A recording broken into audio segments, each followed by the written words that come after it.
So I got 3000 milliamp hour battery hooked up to a TP4056, which is also powered by USB, into this rail.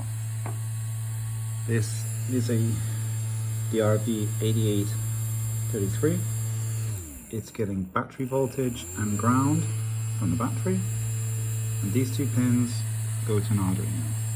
These two pins go to this, and you can see it's not slow, fast, it's just near constant speed. And this yellow wire is to enable, that's the enable pin. On the Arduino, we just got the ground and pins 8 and 9, and there's a little flashy LED sketch in here too. And you can see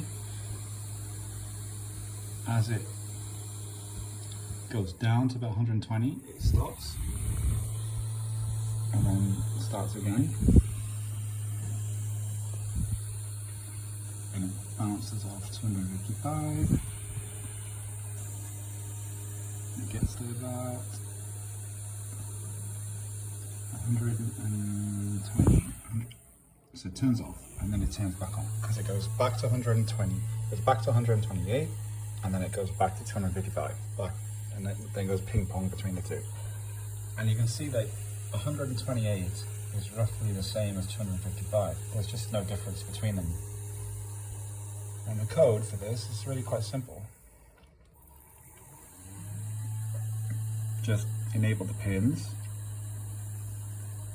set some limits on that, spin the motor either one way or the other. This one will invert the direction when it gets to one of these two conditions. Put for the console, setting up the pin, and then doing a loop index so I can just print out some information, and then it just blinks the LED at the bottom. And then this spin analog function is the same as what you saw here, where I'm just basically adding it. What I'm doing with this is I'm doing plus 0.01 because I don't want it to change too quickly. I want it to change slower. So I just put a floating point, a little bit of floating point with the floor ceiling in order to make it an integer. And then I put the integer into the output. And as you can see, it's not slowing down and speeding up. It's near constant. Does anybody know why?